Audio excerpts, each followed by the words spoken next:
Happy Monday, and welcome back to the Lorden Arts channel. I'm John Lorden. Thank you so much for spending some time with us here today. Case Cracked is the show where we look into a mystery and what are the critical pieces that help solve that mystery. Today's case is called Abandoned. It's May 14th, 1996, and Loudoun County Sheriff's Office Deputy Clark Jackson was on patrol and heading for one of his favorite hotspots. In Harper's Ferry National Park, near the entrance to the Appalachian Trail, there's an overlook that had proven to be a popular place for criminals to congregate. So far, he had caught several suspects with warrants and even found a few stolen cars there. As he neared the trail access point, he noticed something odd sitting by a dumpster. When he got out of his car and shined a light on the object, he saw that it was an abandoned black steamer trunk, sealed with duct tape. When he tried to move the trunk with his foot, it wouldn't budge. He decided to open it and see what was inside. It wasn't locked, and once the tape was cut away, he opened the lid to find two full duffel bags, both of which were too heavy to lift out. When he unzipped the first, it seemed to contain only clothes, but when he opened the second bag, he was instantly hit with the smell of decomposition and could clearly see a body inside. Once backup arrived, the body was removed and examined. They had found the emaciated body of an elderly man wearing only his pajama top with two pillowcases over his head. Weighing only 111 pounds, an autopsy would show that the man had died only a few days before the asphyxiation. Their examination revealed wounds to his head, knee, and neck. The medical examiner felt that the wound to the neck was consistent with someone being struck with the heel of a shoe. The man also showed toxic levels of a sedative in his bloodstream. The ME concluded that someone had stood on the man's throat until he suffocated, dying from cervical compression, and ruled the case a homicide. Investigators had to figure out who the man was. His body was found with no identification, and his fingerprints were not found in any of their databases. They couldn't even find a missing persons report that fit his description. The only clue found was fingernail polish on the outside of the trunk that suggested it may have belonged to a woman. The FBI tried to lend their expertise, but couldn't develop any substantial leads. Unsolved Mysteries and America's Most Wanted stepped up to help. A composite sketch of the victim was created and circulated, but still couldn't help identify the man. For the next 7 years, the remains sat in limbo, waiting for a break in the case. That break would finally come in January of 2003, when the FBI was given access to the Department of Defense's internal fingerprint database.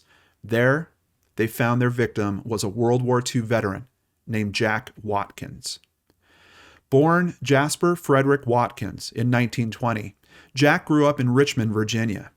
He enlisted in the U.S. Army in 1941, a couple of weeks before the Japanese attack on Pearl Harbor. After the war, he worked at an auto store, and in 1964, at the age of 44, he married 40-year-old divorcee Mary Triplett. Mary had 3 grown daughters who came to love their new stepfather. Mary unfortunately died in 1989, leaving Jack alone again. He eventually retired, living on a fixed income of $1,200 a month in his small home in Reisterstown, Maryland. Jack was a sociable, energetic person who loved karaoke, liked to garden, and went out of his way to greet his neighbor each evening when the man arrived home. He looked forward to a breakfast club with his friends and attended a few functions held by his late wife's family. Investigators examined Jack's finances and noticed something strange. Jack had always lived modestly until 1995, when he withdrew the equity in his home and bought a BMW for $44,000. In 96, he sold his house for $90,500, making a profit of only $3,800.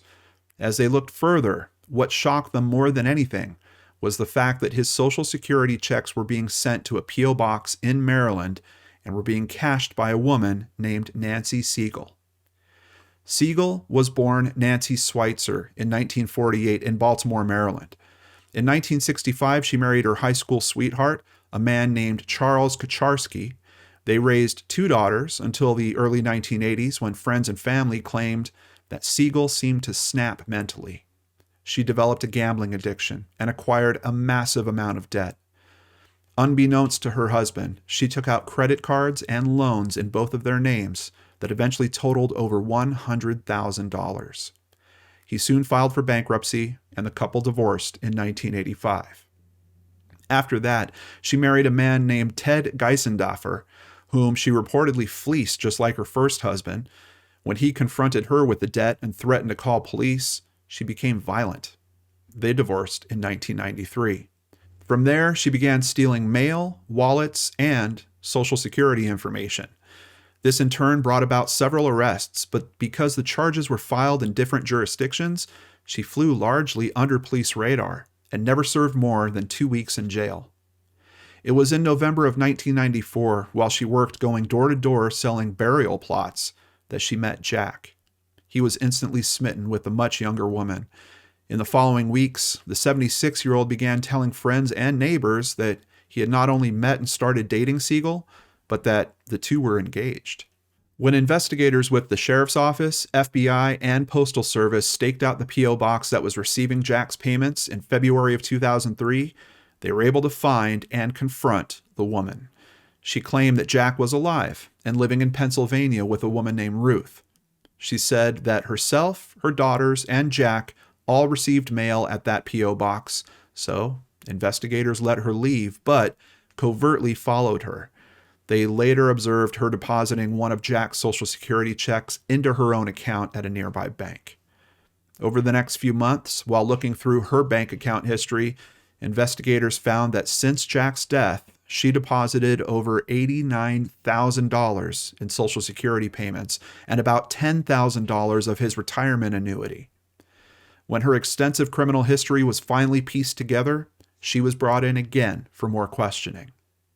When she was shown a picture of the trunk Jack was found in, she broke down and claimed that Jack had suffered in his last days with dementia. She stated that in May of 1996, she came home one day to find him hanging from a ceiling fan in his home by an extension cord. Not knowing what to do, and in a panic, she said that she took his body down, put it in the trunk, and drove it over an hour away to leave it at the park entrance in Virginia. They confronted her with the information they had gathered regarding Jack's finances. They showed that before his death, she convinced him to take out over $60,000 in mortgages and stole his identity to start other accounts that were never paid off, all of which they showed went to her ongoing gambling addiction. Before Jack's death, Siegel started to date someone else and feared that Jack would ruin her new relationship if she left him, so she began drugging him, telling medical personnel that he drank and started to suffer the effects of dementia.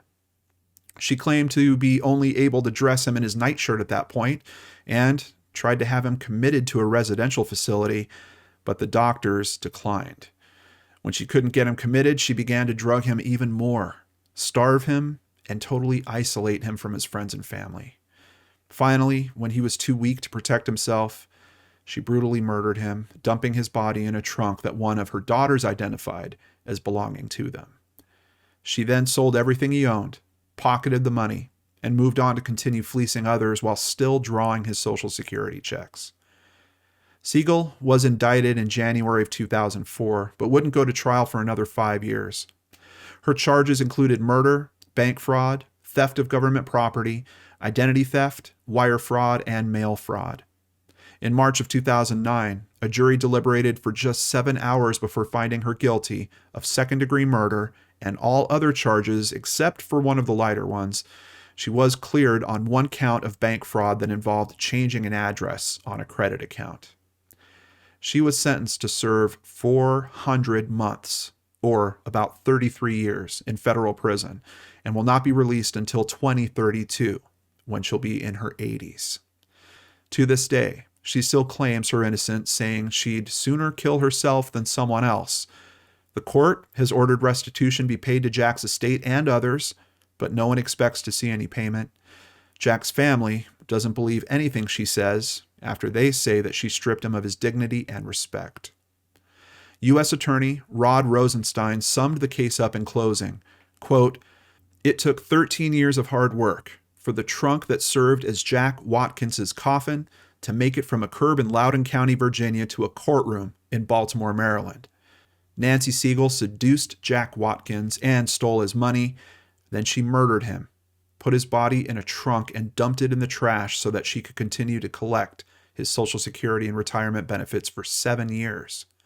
Today's sentence of 400 months in prison ensures that Nancy Siegel's horrendous life of con games and murder is over for good. Case cracked. I would like to thank the Washington Post, the Baltimore Sun, FBI.gov archives, and of course, Christy Arnhart for researching and writing up today's case. And here she is to discuss it with me now. Christy, I read that script, of course, several times, working on it before doing it for this read-through. And there was just something about this read-through that really tugged at my heart about this. It's a terrible, terrible situation that we're talking about. Yes.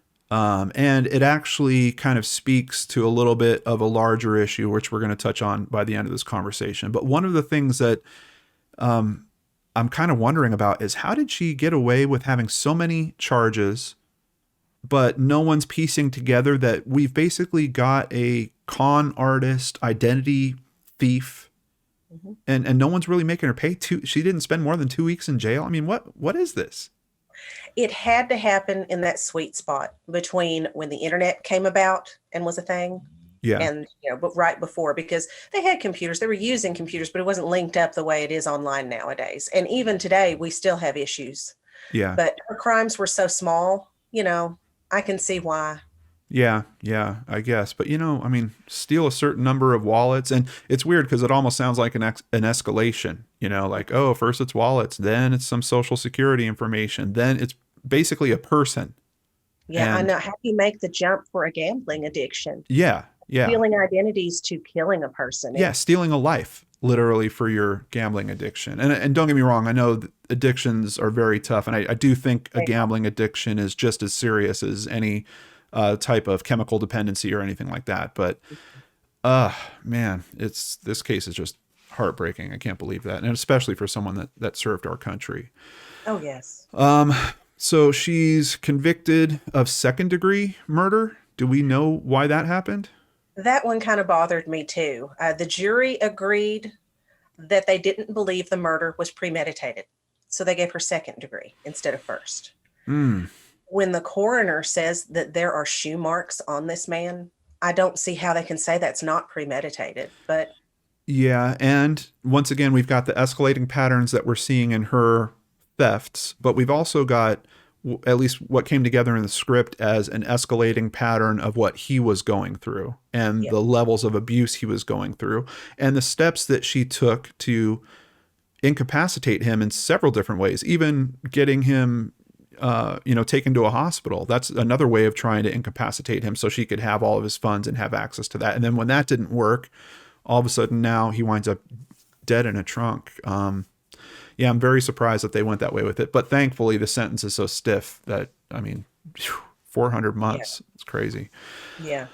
I'm also wondering, just thinking about this, that if she wouldn't have confessed to moving him, did you get a sense of if there was any strong physical evidence to actually tie her to the crime? No. Yeah. Not anything that I found. Yeah. I mean, the markings that they found on the trunk that they kind of got back to, her family being able to recognize it and say, oh yeah, that's ours. That was all dependent on the fact that they knew who to ask about that stuff. So it was really when they showed the picture of the trunk and the emotional, I assume it was an emotional reaction. And with a person like this, you never really know. But whatever the reaction was, it was her giving it up herself that essentially really stuck her in this case. Yeah, if she'd have stuck to her story and just said, I don't know what happened to Jack, she could have wiggled out of it. I'm glad she didn't. Yeah, absolutely. Well, another aspect that came up in this case, as we were talking about it before we started recording today, is elder abuse. So we thought it would make some sense to make a donation in Jack's honor. And we have done that to a great organization called Ageless Alliance.org. And here's a little bit about him. In 2003, a group of UCI professors in geriatric medicine created the nation's first elder abuse forensic center housed in Orange County, California. The Elder Abuse Forensic Center addresses cases of identified elder abuse in order to bring justice to the perpetrator and safety to the victim. This is accomplished through a weekly meeting of professionals, law enforcement, social workers, doctors, and attorneys who conduct coordinated in-home assessments, case plans, and follow-up. They've served over 1,100 older adults who have been financially exploited, neglected, degraded, and physically battered. So in honor of Jack, we have made a donation to this great organization. I'll have a link to them in the description box below. If you want to join us in making a donation yourselves, please do, or hopefully you can find out about this organization. I hope you never need them. I hope you don't know anyone that needs them, but based on the stats that I was seeing there's probably a good chance that you actually do. So please become aware of organizations like this, Ageless Alliance. And it's sad to look at that last sentence. Older adults who have been financially exploited, neglected, degraded, and physically battered, and to think that all that stuff happened to Jack Watkins. This is one of the most tragic ones I've heard, especially with the elder abuse. It's just terrible. Yeah. Well, Christy, thank you so much for your time and your work on this case. We really appreciate it, and I have some other people to thank right now. Thank you, PayPal supporters Michael Park, Larissa Mertschink, Emma Rostron, and Kelly Jo from I Am Me.